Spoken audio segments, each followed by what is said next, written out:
Madam and the Rogue, Chapter 1, Just Another Run. Year 2089 AD, present day. On my mark. 3, 2, 1, mark, Rex said as he cut power to the Inigo's thrusters. A loud click, followed by the telltale reverberating thud. The sudden depressurization of gas in the airlock filled the ship's tight, dimmed passages, eliciting a mournful whine from the metal. A green confirmation light from the control panel cast its glow across the face of the pilot, highlighting the bags under his eyes and the old scar running across his left cheek. The HUD confirmed what he already knew, a positive lock with the docking terminal. Connected to the port, the zero-gravity sensation succumbed to the pull of the spinning artificial gravity of the asteroid, setting free the butterflies in his stomach. That's 271 times without a miss. That's gotta be a record, he called over his shoulder, continuing the shutdown procedure with the familiarity of a chef making dinner. Rio called back from the cargo storage. You've been watching old John Wayne movies again, haven't you? And don't forget, I was actually with you when you nearly imploded 21's terminal 3 months ago. He mocked his response. Not my fault, so it doesn't count.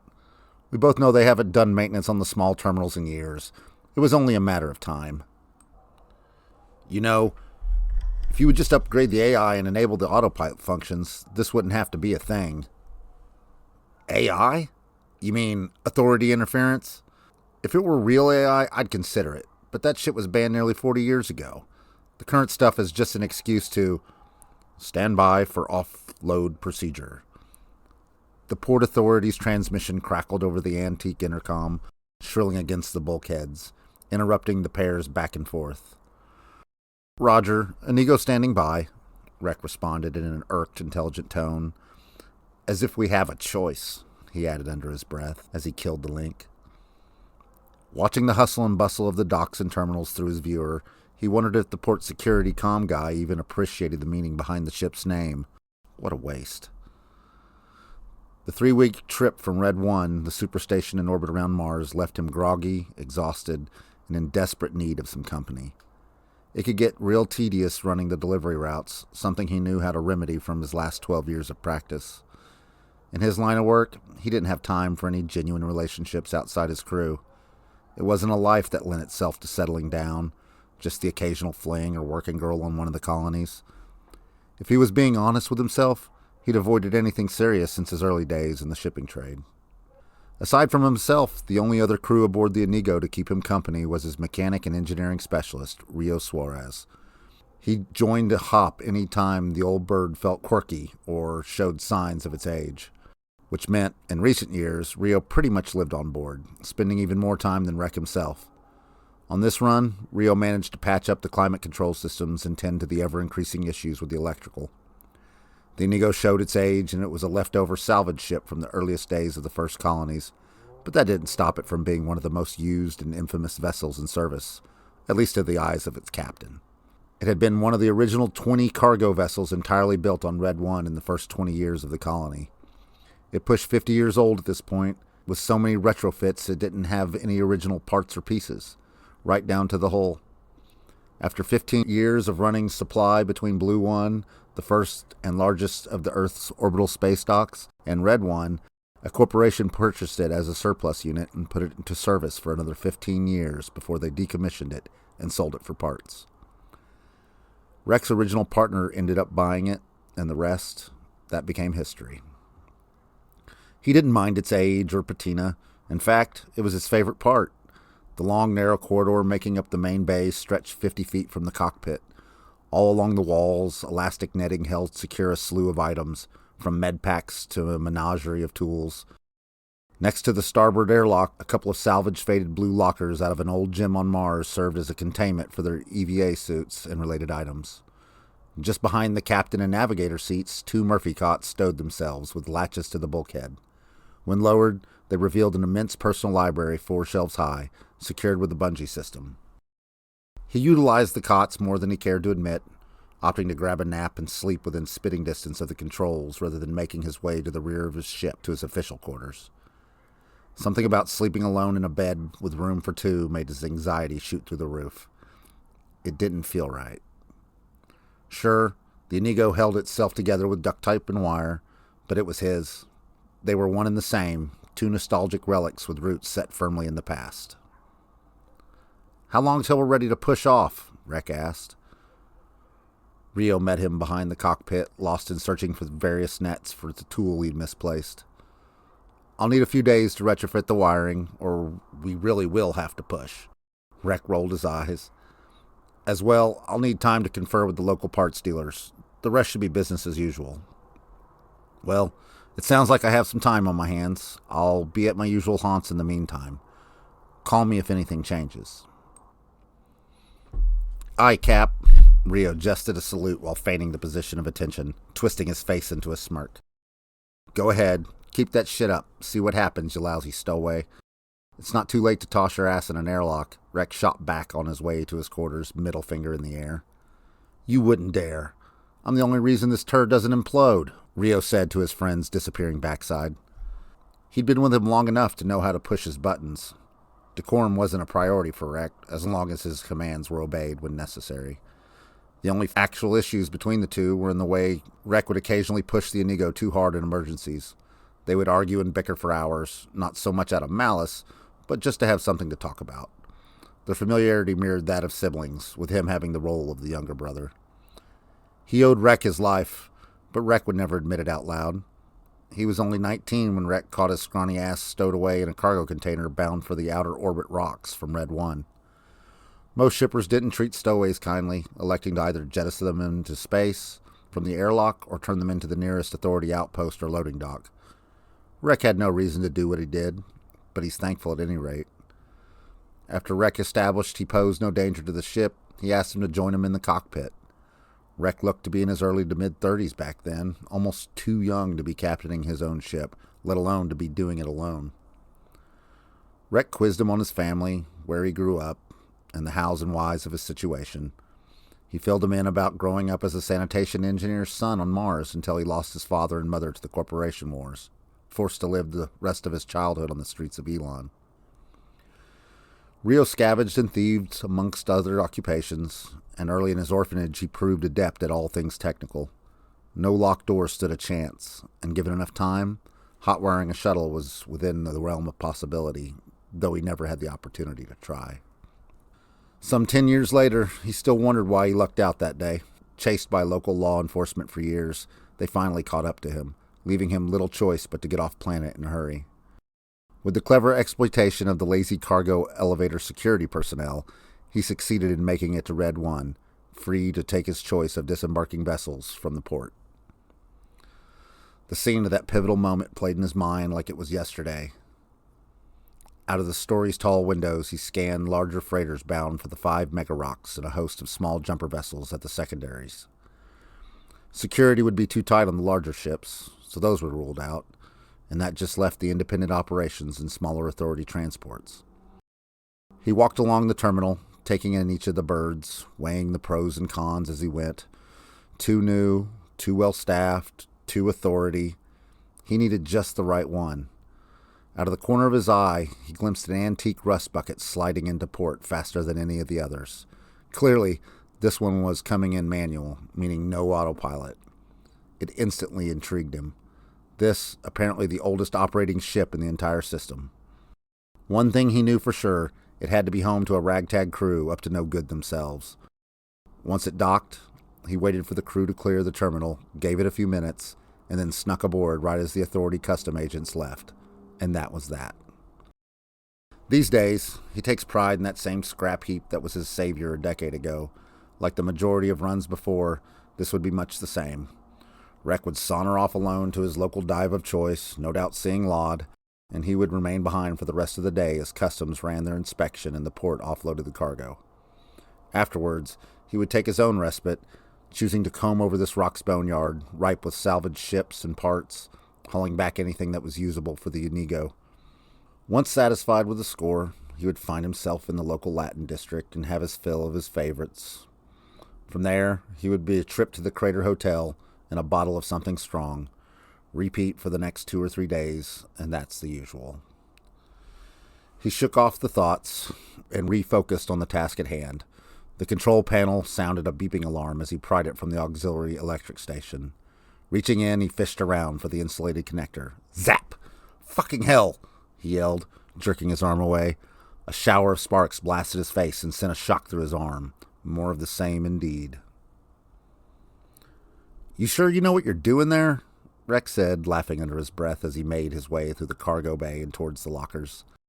In a smooth motion, he slid his sidearm into his holster that resided on his belt, just under his cargo vest. Packing protection was second nature for him, despite the mining colony being relatively secure and manned by the authorities' security forces. But he never knew what was in store for him on these backwater rocks. They tended to attract the undesirables, the con men, and the occasional trafficker or pirate.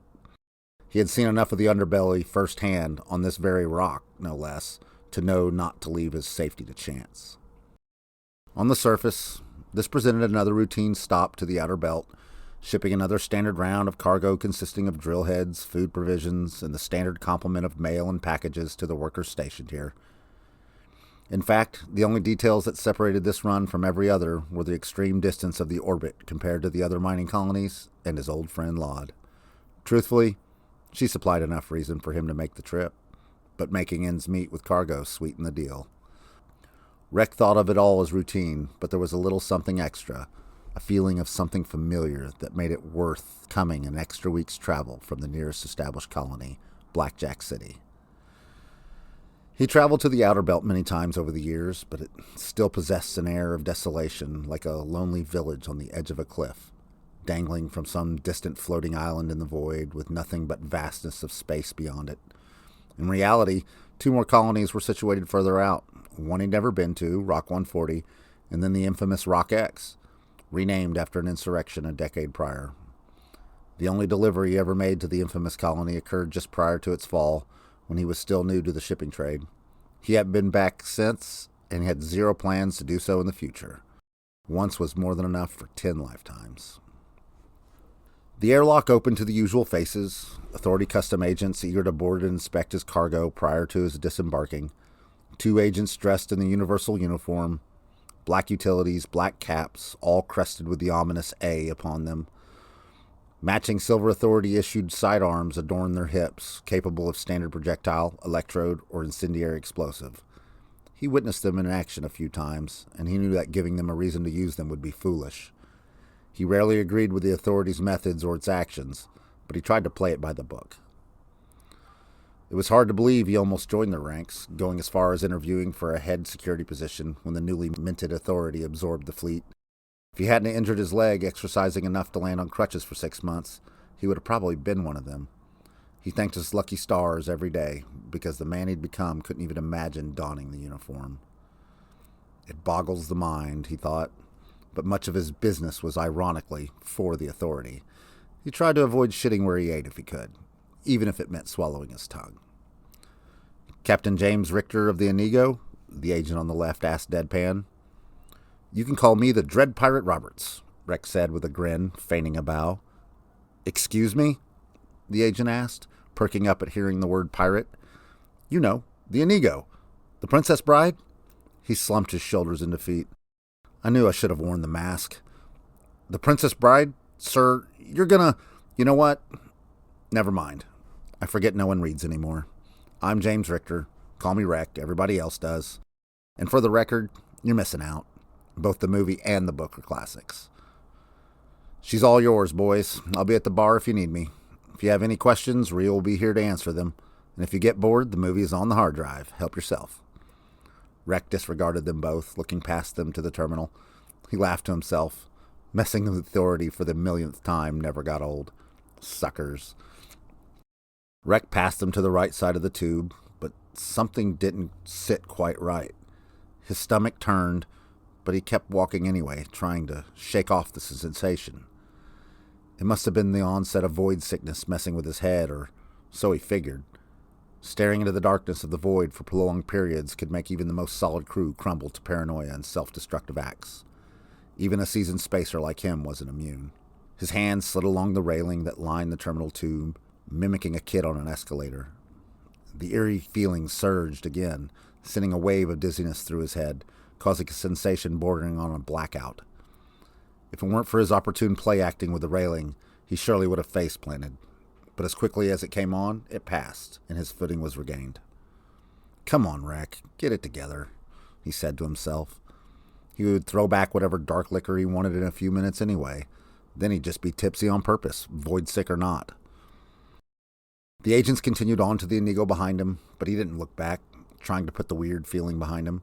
Rek pushed on through the brightly lit terminal adorned with LEDs, encircling the walkway every 10 feet or so. To either side, through the terminal glass, immense rows of docked ships of all sizes clung to the extended tubes until they disappeared out of sight, well around the curve of 127's outer shell. Once through the terminal tube of the docking port, the station's industrial port opened like an enormous cavern. To be accurate, that's exactly what every rock colony was, an expansive chasm carved by the initial mining operations. After excavating and sealing off each section to the outer space, they would construct increasingly more elaborate colonies. Eventually, they managed to build entire inner worlds, complete with lakes, weather, artificial sunrise and sunsets. If he hadn't seen it 1,000 times before, it would have been impressive and overwhelming, to say the least. Just another inner world, he mused to himself, taking it all in. The orientation of everything always took a few moments to get used to. Everything operated as if inside a hamster ball to take advantage of the artificial gravity. Large forklift transports shuttled cargo containers in all directions, crisscrossing his path, some coming from the loading docks, others headed to the inner shipping tube that connected the central workings of the entire mining colony. A few massive cranes were lit by LED lighting that clung to the tool scrape ceiling, swinging back and forth, loading and unloading transport pallets. Within the hour, the inner transport tubes would carry off the goods they delivered to their designated uses. Through the glass below his feet, one of the many loading arms already engaged the external pods on the Inigo. Rek took a moment, taking in the sheer enormity in every direction. 2 weeks in a tiny tin can had taken its toll, but the change in scenery seemed to help. He'd seen bigger rocks for sure. Some even had miles-long docking warehouses off the terminals, but this one, though considered below average in size, contained all the same amenities, only smaller. It even had the same level of AI, an autonomous propulsion system, or what they call APS for short, as much as its larger counterparts, anyway. As he approached the turbo lift, he couldn't help the involuntary grinding of his teeth as the memories fueled his anxiety. So much had happened since his time on Mars. So many things hadn't gone the way he planned. He dreamed about following in his father's footsteps, attending the colleges of the sciences back on Earth. But thanks to the Alum Core tragedy that claimed his father and the travel ban on Earth, his dreams never came to pass. Left to his own devices on Mars, only 2 choices existed as a young adult, avoiding the crossfire of unrest. You either join a side or join the fleet and serve what remained of the government back on Earth. In retrospect, the fleet still largely acted in the interests of the corporations, but they, at least, retained some freedom from the corporatocracy's reach. It wasn't until the end of his time in the fleet that the authority assumed complete control and complete governance, assimilating and joining all the independent Space Force remnants from Earth and Mars. He gave the fleet a good 10 years, and loyally served what it once represented, offering his resignation rather than be the pawn of the newly minted authority control. He never regretted his decision, not even once. By the time he finished with the fleet, heading to the Earth proved nearly impossible. Years of division and insurrection on the surface culminated in a massive shift in the social and political landscape. Ever-growing megacities like New York, Tokyo, Chicago, and Los Angeles grew like cancers. Populations pushed to 50 million and beyond. Their thirst for resources swelled unchecked.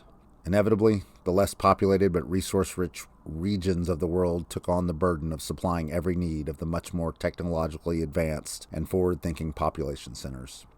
Before long, the masses living in the sprawling cities expected to be supplied by the toiling of the 10%, who provided the lion's share of the necessities as a right and not as a business transaction. Naturally, the agricultural co-ops demanded a fair price for their goods, refusing to become feudal serfs to the newly minted city-states. What ensued is now known as the Farmers' Rebellion in official circles, though it wasn't a rebellion so much as an attempted enslavement of the rural workers and farmers. Skirmishes between the rural areas and the city sprang up across the globe, further lessening the grip of any official governments. Throughout a decade of conflict, the building of great walls around megacities resulted in the separation of rural regions from the technological development. Various militias, calling themselves the Free People, occupied much of the world's breadbaskets, routinely fighting against their walled-off counterparts and their multitude of factions, all vying for the precious resources produced outside the walls of the concrete jungles. A war raged with no end in sight, and his own family even migrated during the worst of it, eventually settling on Mars where his mother and father would eventually meet. The city-states and corporations' interests controlled the space elevator, and only the rich could afford to immigrate out into the system. The only option for the poor and free was to live disconnected into the wilds, forge documents, or find their way inside, or even sell their labor as an indentured worker to the authority or some government. His father had opted to serve a 20-year indentured tour, effectively buying his family tickets to a better life. Thinking about it all, the lessons, the failures, the unrest, it just pissed him off. He wanted to be on the side of good, but it did not seem there was a moral high ground to be found anywhere, whether with the revolutionaries, the authority, or with the mining corporations. Ultimately, he wanted to be as far from it all as he could be. Leaving the fleet, almost by magic, Rex found that sweet spot right in the middle. And for a while, alongside his friends, he believed himself happy, serving no master other than their own hopes and ambitions. If only good things lasted forever.